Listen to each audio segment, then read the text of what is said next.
So the first thing I'm doing today is always priming the eye area, and today I'm using the Catrice Prime and Fine eyeshadow base. It's a clear product, so if you have any discoloration on the eye area, you might want to conceal that first with a foundation or a tinted base.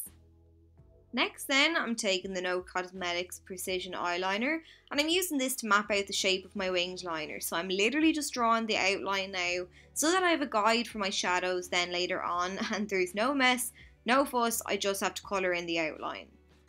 I had a request for a purple look, so that's what I'm doing today, and I'm using this relatively new palette from Fuschia to create today's look. I'm starting out by taking the shade Cougar from the palette, and I've picked this up on a fluffy blending brush, and I've just started by patting this colour down on the outer third of the eye, and then I'm making my way across into the crease. And I'm just doing this a couple of times, building up that intensity and blending as I go. And a tip actually for you, I didn't use a tinted base, I used a clear one, and I only copped when I took my makeup off afterwards that this shadow stains. To prevent that from happening then, apply a tinted base to add a barrier between your skin and the shadow. Now I'm taking a small bullet shaped brush and I'm picking up some more of that shade, and I'm just sweeping it down along the lower lash line. Taking a deeper tone now from the same colour family, I'm adding this into the crease too to add some depth. So once again, starting on that outer corner of the eye, and then I'm working my way across into the crease, and I always layer my shadows and build up the intensity, so that's what I'm doing again now. Once I'm happy with the pigmentation of the shadow and the blend, then I'm going back in with my bullet shaped brush and adding some of the shade Raunchy down along the lower lash line as well. Next then, I'm going in with this navy eyeshadow, and I'm using circular motions to buff out this shadow onto the outer third of the eye, and unlike the previous two, I'm keeping this shadow just to the outer third only because that's where I want the depth to be. So having that lighter colour on the inner part of the eye and the darker colours on the outer part of the eye, that technique will help to elongate the eyes. Now I'm taking a full coverage concealer to help brighten that lid area and to also help carve out the crease. And I really like the applicator of the Collection concealer because it makes carving out the crease foolproof. You can really be precise with it, which I love.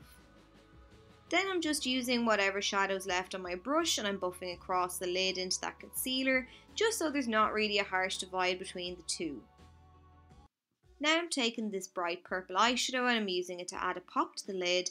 So I'm applying it right next to that navy eyeshadow, making sure not really to extend past halfway across the lid. Then I'm taking this matte pale eyeshadow called Tiggle, and I'm adding this over the concealer to help set it in place, but also to brighten that inner portion. Now for my favourite part, the eyeliner. So I'm literally just taking a liquid liner and filling in that outline with my liquid. And because the outline is there, it just prevents me from making mistakes. The only thing I need to do is to stay inside the lines. So I'm not only adding an extension to the outer part of my eye, but the inner too. I'm using the shape of the brush to help me with this step. So I'm just pulling straight down that inner corner and then drawing back from that point, back towards the lash line to create a point. I'm also sweeping the liner all the way across the lower lash line too. To line my waterline then, I'm switching to a cold pencil and I'm running it back and forward inside the eye. So as you can see now, there's a contrast between the black and pink. I want that to be a bit more seamless.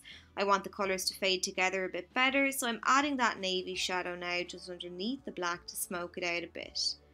For lashes then, I'm adding some of the Kiss Fifth Avenue lashes in Splendor, and then to blend my own lashes in with the false ones, I'm using the Note Volume Act Mascara, and then that's it. So I hope you enjoyed the tutorial and found it helpful. Thanks so much for watching, and I'll see you soon.